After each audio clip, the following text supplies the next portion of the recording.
Halo komager semua dimanapun anda berada, gimana kabarnya? Ya, semoga anda baik-baik saja, diberikan rezeki yang banyak dan juga halal. Kembali lagi bersama saya, Boy dan Flyin Dekecot. Kali ini saya akan membahas sebuah alur cerita film survival yang berjudul The Edge yang dirilis pada tahun 1996. Yang mana film ini ceritanya benar-benar sangat sedih dan banyak juga pelajaran yang baik yang dapat diambil dari film ini. Sebelum masuk ke alur ceritanya, jangan lupa like, comment, and subscribe. Dan jangan lupa aktifkan loncengnya biar anda tidak ketinggalan alur cerita film survival berikutnya. Oke, tanpa berlama-lama siapkan sabun tutup pintu, longgarkan celana. Dan seperti biasa, cerat ceret cro.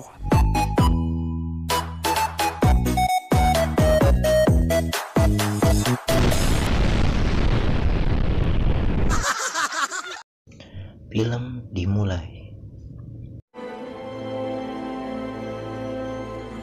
Cerita bermula dengan memperlihatkannya seorang pria tua namun kelihatannya masih gagah yang baru saja tiba di bandara. Beliau bernama Charles, yang mana Charles ini adalah seorang miliarder yang kaya raya. Di sana beliau ditemani istrinya bernama Mickey, dirinya berpotensi sebagai foto model. Mereka ditemani juga oleh dua kerabatnya, yaitu Bob dan Stefan. Bob adalah seorang fotografer, sedangkan Stefan sebagai asistennya Bob. Di mana kala itu mereka hendak pergi liburan ke sebuah desa terpencil di Alaska sekaligus melakukan pemotretan untuk Mickey. Setelah semuanya siap, mereka pun pergi ke desa tersebut dengan menggunakan pesawat pribadinya Charles. Di dalam pesawat, Charles membuka sebuah kado ulang tahun pemberian asistennya, yang ternyata isinya adalah sebuah buku yang berjudul Lost in the Wild, yang berartikan bertahan hidup di alam liar. Is that a new watch? Yeah.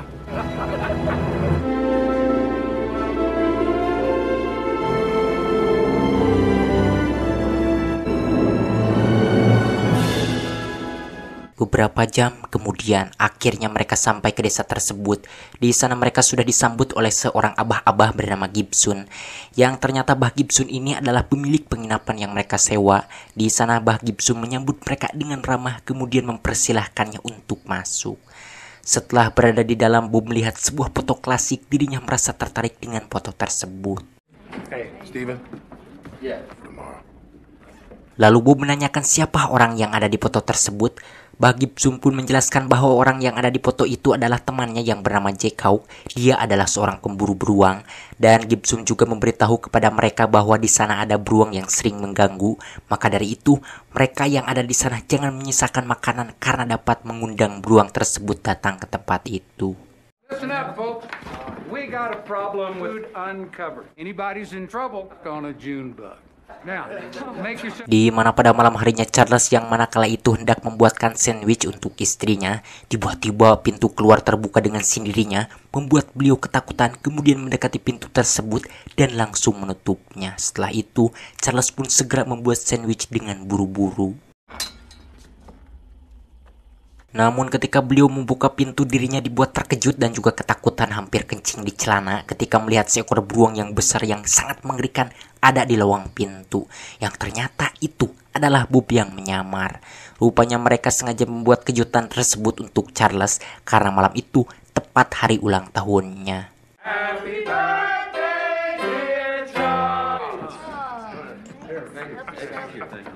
Di malam itu Mickey memberikan Charles hadiah, yaitu jam saku, sedangkan Bob memberikan sebuah pisau lipat. Gibson yang melihat bahwa hadiah dari Bob berupa pisau, dirinya menyuruh Charles agar memberikan Bob koin emas. Charles yang sadar pun menurutinya.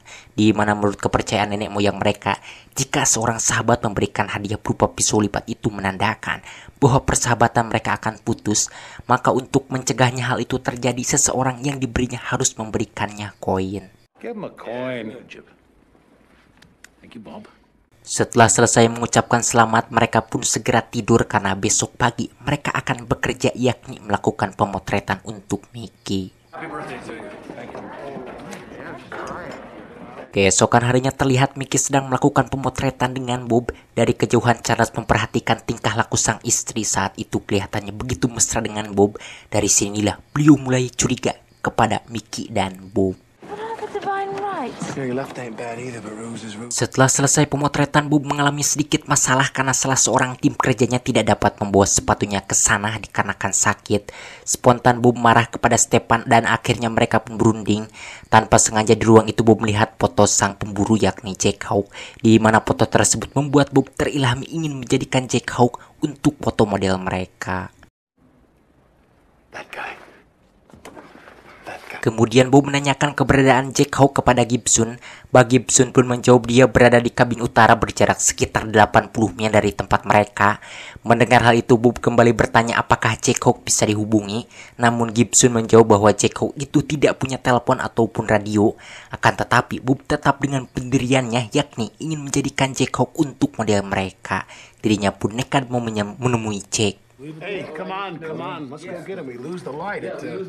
Kemudian Bob mengajak Charles untuk menemui Jack. Charles pun menyanggupinya karena kala itu beliau ingin tahu banyak pengalaman. Yeah, okay.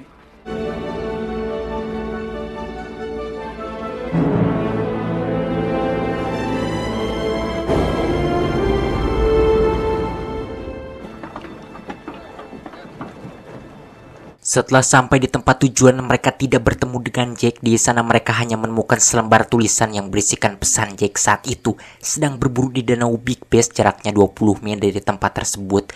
Dan tentunya kenyataan itu membuat mereka sedikit aneh. Walaupun demikian, namun Bob masih tetap ingin bertemu dengan Jack. Akhirnya mereka bersepakat untuk datang ke danau tersebut. Di tengah perjalanan, sang pilot mengatakan bahwa saat itu ada badai salju dari utara, tetapi mereka tidak menanggapinya.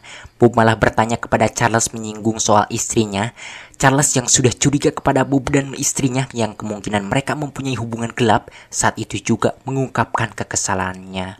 So, how are you planning to kill me? Ketika mereka sedang mengobrol, tiba-tiba entah dari mana sekelompok burung datang menghantam pesawat mereka, membuat pesawat itu gagaliongan tidak bisa dikendalikan lagi, hingga akhirnya nyungsep ke sebuah danau yang jauh kemana-mana, dan sebagian pesawatnya amburadul lalocotan.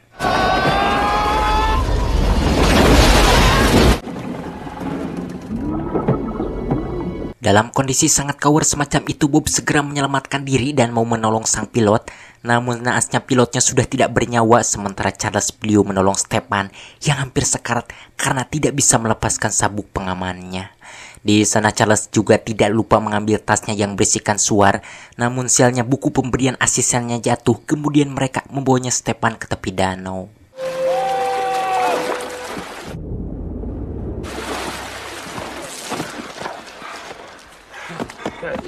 Okay, get him up. Get him up. Steve. Steve. Di tepi danau tersebut mereka sangat kedinginan. Kemudian Charles berusaha menyalakan api, namun naasnya karena cuacanya sangat dingin, apinya tidak mau menyala. Bob yang sudah tidak kuat menahan rasa dinginnya akhirnya terpaksa menyalakan suar untuk membuat api.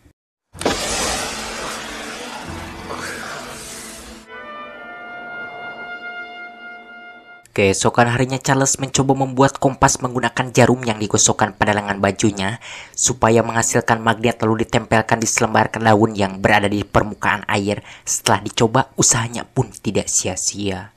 See? It works. That peak is south. Namun Bob kurang percaya dengan cara itu, akan tetapi Charles begitu yakin dengan kompas buatannya. Karena kompas tersebut bekerja dengan tarikan magnet bumi, kompas itu menunjukkan selatan menuju ke arah bukit. Dan Charles pun tidak berbicara lagi, beliau langsung pergi ke arah bukit tersebut. Charles berharap di sana dirinya bisa lebih mudah untuk mencari bantuan. Pada akhirnya Stepan dan Bob pun mengikutinya. Checkpoints on the land they'd left behind or sailed away from. Mereka pun terus berjalan naik turun bukit hingga sampailah di suatu tempat mereka menemukan sumber mata air.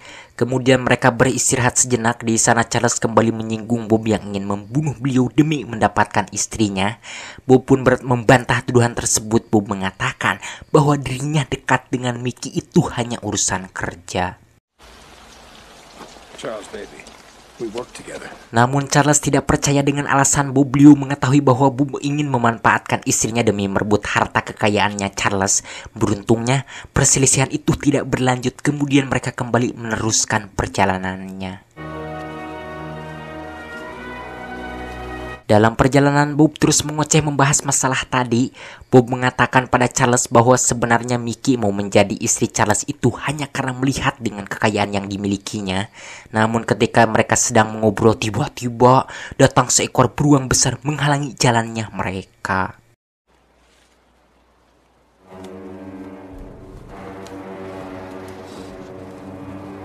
Spontan mereka pun kaget dan juga ketakutan. Kemudian mereka berlari untuk menghindari buruan beruang tersebut. Namun sialnya beruang itu terus mengejarnya hingga sampailah mereka di sebuah sungai yang airnya sangat deras, di mana hal itu tidak mungkin bisa mereka lewati. Beruntungnya Charles yang cerdas punya ide, lalu mereka membuat jembatan dari pohon yang sudah tumbang.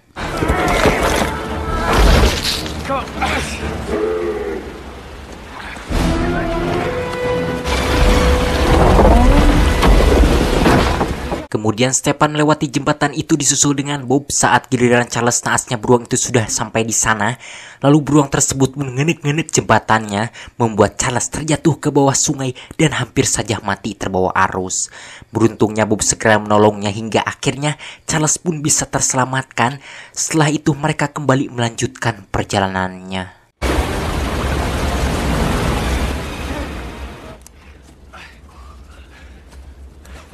Di tengah jalan Charles merasa heran kenapa Bob menyelamatkannya. Padahal jika memang Bob ingin membunuhnya, seharusnya Bob membiarkan dirinya mati terbawa arus.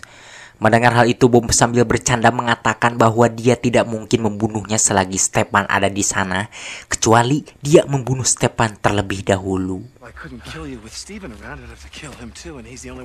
Di sini saya belum mengetahui apakah yang dikatakan Bob itu benar atau candaan, atau memang benar-benar fakta. Oke, kanjoet. Setelah itu kemudian mereka melanjutkan perjalanannya hingga sampailah di atas bukit yang lebih tinggi. Di sana mereka menginap.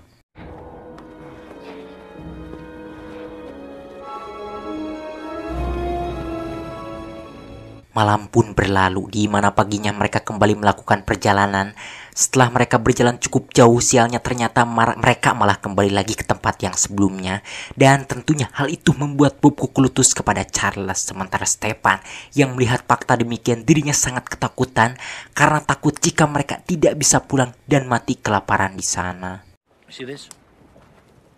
Gonna make a spear, all right? Akan tetapi Charles sangat begitu tenang. Beliau menyuruh Stefan membuat tombak untuk mengambil ikan. Stefan yang ketakutan kembali meyakinkan apakah mereka bisa keluar dari hutan itu. Charles pun menjawab pasti mereka akan ditemukan oleh pihak bantuan. Dan jika tidak bisa ditemukan juga, Charles akan berusaha supaya mereka bisa keluar dari tempat tersebut. Mendengar penjelasan Charles semacam itu, harapan Stefan pun tumbuh kembali. Kemudian Stefan melakukan tugasnya. Okay.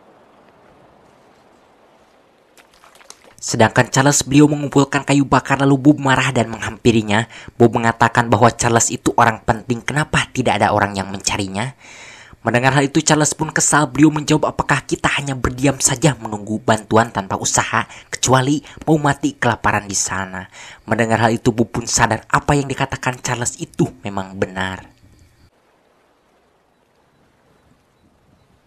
Tiba-tiba Stefan menjerit-jerit kesakitan. Mendengar itu refleks Bob dan Charles pun langsung menghampirinya. Yang ternyata paha Stefan terluka. Mungkin Stefan melamun hingga pisaunya tanpa sengaja menusuk pahanya.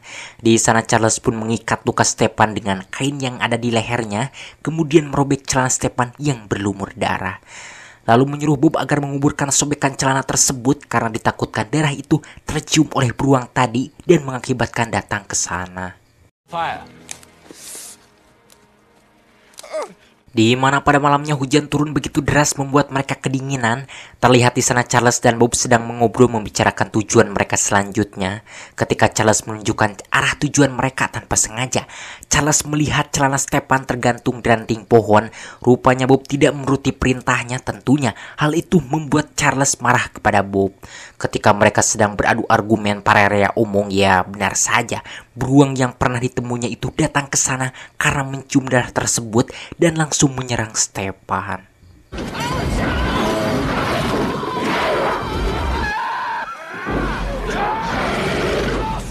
Spontan kenyataan itu membuat Charles dan Bob kaget, kemudian mereka berusaha untuk menolong Stefan.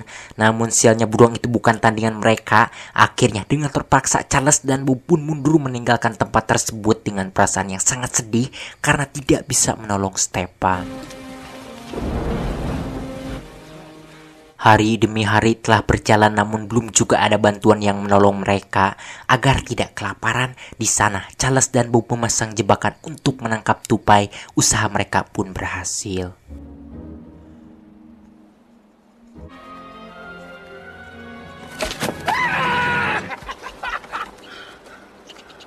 Saat mereka sedang kesenangan tanpa diduga sebuah helikopter melewat ke tempat mereka. Spontan fakta itu membuat Charles dan Bob bahagia dan langsung mengejar helikopter tersebut sambil kukurukan berharap orang yang ada di helikopter tersebut mendengar seruan mereka.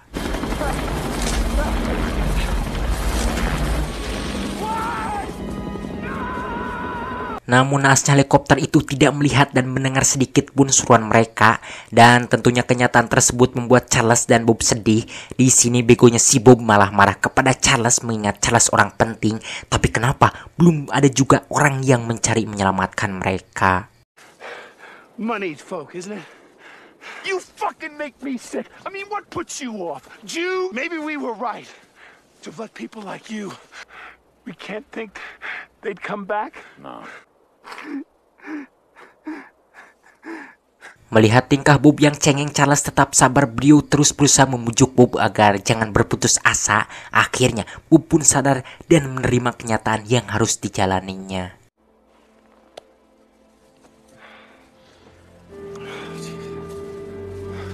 Kemudian mereka kembali melanjutkan perjalanannya, turun gunung, naik gunung, melewati hutan belantara, hingga sampailah mereka di suatu tempat di dekat sebuah sungai kecil. Karena perut mereka sudah sangat lapar, Charles memancing ikan menggunakan peralatan seadanya. Charles berharap di sana beliau mendapatkan ikan untuk mengganjal perut mereka, sedangkan Bob dirinya mengumpulkan kayu bakar. Ketika Charles sedang fokus memancing, entah dari mana datangnya, tiba-tiba seekor beruang sudah berada di dekat Charles dan mau menerkamnya. Spontan, kenyataan itu membuat Charles kaget dan langsung berlari. Sialnya, beruang itu terus mengejar Charles membuat beliau ketakutan dan hampir modal calana. Ternyata beruang itu adalah beruang yang membunuh Stefan. Rupanya selama ini beruang tersebut membuntuti mereka. Setelah sampai pada Bob, Charles dan Bob langsung membakar arena lingkungan di sekitarnya dengan tujuan agar beruang ganas itu tidak bisa menjangkau mereka.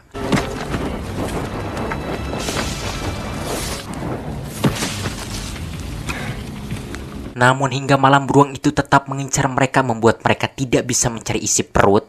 Karena hal itu Charles memutuskan untuk melawan dan membunuh si beruang tersebut. Karena beruang itu terus mengikutinya kemana mereka pun pergi. Jika tidak membunuhnya, maka mereka akan menjadi kehakanannya. What are we gonna do, Charles? We're gonna kill him. Paginya mereka mengumpulkan kayu untuk dijadikan perangkap. Namun sebelum melakukannya, mereka harus memancingnya terlebih dahulu dengan cara menggunakan darah yang diteteskan pada selembar kain. Bob yang cengeng awalnya tidak menyetujui usul Charles itu, namun beliau terus membujuknya. Akhirnya Bob pun setuju. I'm gonna kill the bear. Say it again! I'm gonna kill the bear. Tak harus menunggu lama, si beruang itu pun datang mendekati mereka. Kemudian mereka memancingnya ke titik perangkap. Namun naasnya, usaha mereka tidak berjalan dengan baik karena perangkapnya kurang kuat. Now.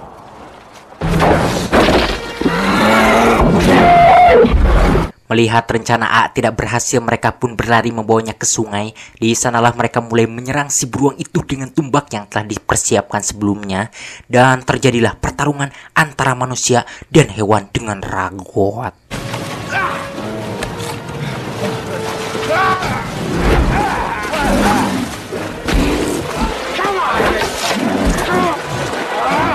Awalnya mereka kewalahan sampai terpental, bahkan Bob hampir saja mati diterkam. Beruntungnya Charles keburu bangkit lalu membawanya ke tepi. Dengan kepandaian yang dimilikinya, akhirnya Charles berhasil membunuh beruang tersebut dengan tumbaknya. Sialnya, kaki beruang itu numpang di tubuh Charles membuatnya tidak bisa bernapas. Kemudian Bob menghampiri Charles lalu menolongnya.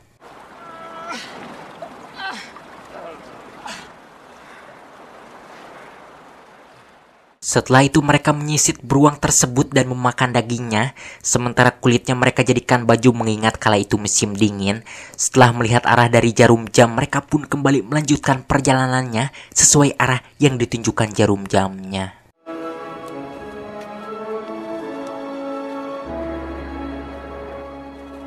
So I said, Setelah berjalan cukup jauh, akhirnya mereka menemukan sebuah gubuk yang tidak ada penghuninya. Kemungkinan sudah lama ditinggalkan. Di sana Charles menemukan sebuah jebakan untuk beruang. Kemudian mereka pun masuk memeriksa gubuk tersebut. Di dalam gubuk tersebut, Bob menemukan senapan layak pakai berikut amunisi dan juga beberapa botol tuak. Sedangkan Charles, beliau menemukan sebuah peta yang di dalamnya terdapat petunjuk arah pulang untuk mereka. Lalu Bob mencari perahu yang akan digunakan untuk menyusuri sungai menuju pulang. Berkat kasih yang maha kuasa, di sana mereka menemukan sebuah perahu.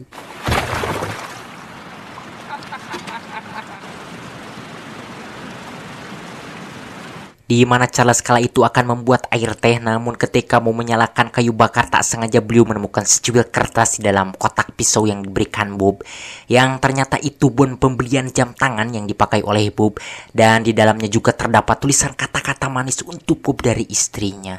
Melihat bukti tersebut, kini Charles baru merasa yakin bahwa istrinya memang benar-benar sudah selingkuh dengan si berbah Bob yang cengeng itu. Saat Bob datang, Charles langsung membakar kertas tersebut, kemudian menghampiri Bob dan menyuruhnya agar mengeluarkan jam tangannya. Namun Bob tidak mau menurutinya dengan alasan jam tangannya sudah rusak. can I see your watch? Bob? Busted. Melihat perilaku Charles demikian, Bob pun sadar bahwa rahasianya kini telah diketahui oleh Charles. Akhirnya Bob berterus terang tentang istri Charles yang sebenarnya.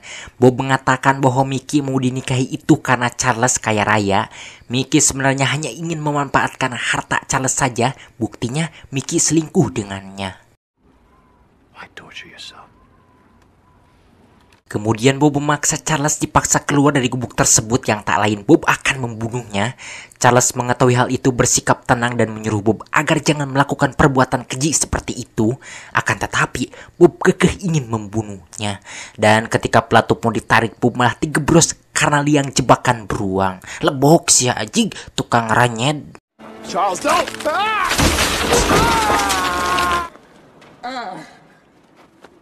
Bob yang digebros karena liang dirinya menjerit-jerit seperti anak kecil karena pahanya tertusuk kayu tajam.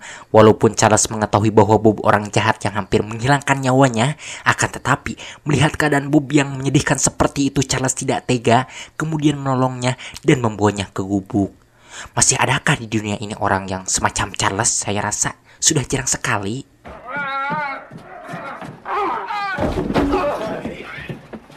Take a look and see what's wrong.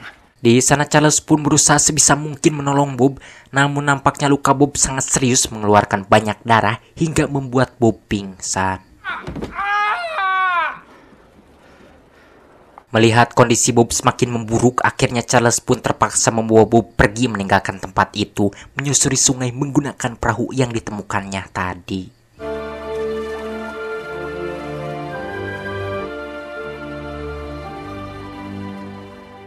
Setelah menyusuri sungai cukup jauh, Charles menghentikan dulu perjalanannya untuk menyalakan api dan beristirahat sejenak karena kasihan kepada Bob yang menggigil kedinginan. Why would you want to save a piece of shit like me? Setelah api menyala, Bob bertanya kepada Charles kenapa beliau menolongnya, bukan membunuhnya. Dengan tenang Charles pun menjawab bahwa semua kejadian itu beliau anggap sebagai tantangan untuk melembutkan hati. What will you do when you get back, Charles? Huh? Terlihat di sana kondisi Bob semakin melemah dan kini Bob benar-benar sadar atas kesalahannya. Kemudian meminta maaf atas semua kesalahan dan pengkhianatan yang selama ini telah dilakukannya, yakni berselingkuh empludan dengan Mickey. Anjir, empludan. I'm sorry. I'm sorry what I did. Bob juga mengatakan bahwa Mickey tidak bersalah karena selama ini Mickey sudah berusaha menyenangkan Charles. Bob bersumpah bahwa apa yang dikatakannya itu benar, bukan dusta. Mendengar hal itu, Charles dengan perasaan yang sangat sedih memaafkannya dan berterima kasih karena Bob telah mengakui kesalahannya dan mau meminta maaf. Setelah dimaafkan, Bob mengatakan tidak ada kata terlambat untuk bersikap baik. Never too late for a kind gesture, eh, Charles? Ketika mereka sedang mengobrol, tiba-tiba terdengar suara helikopter yang sedang mencari mereka datang ke tempat itu. Spontan Charles pun langsung mencari cara supaya dapat dilihat oleh tim penyelamat. Usaha beliau pun tidak sia-sia, helikopter itu mendekati mereka.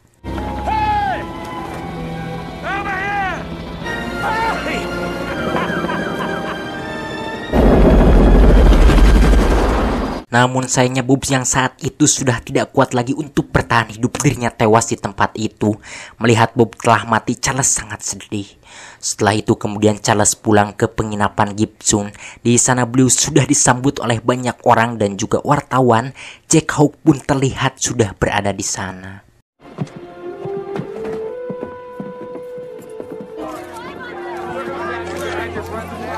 Sesampainya di sana, Charles memberikan jam tangannya Bob kepada istrinya, dan itu menandakan bahwa Charles sudah mengetahui perbuatan istrinya selama ini. Terlihat sang istri pun rupanya sangat menyesali perbuatannya itu.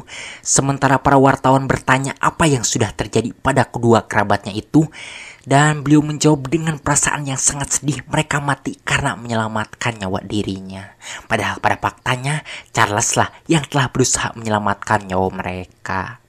They died, saving my life. Tamat ending yang sangat mengharukan.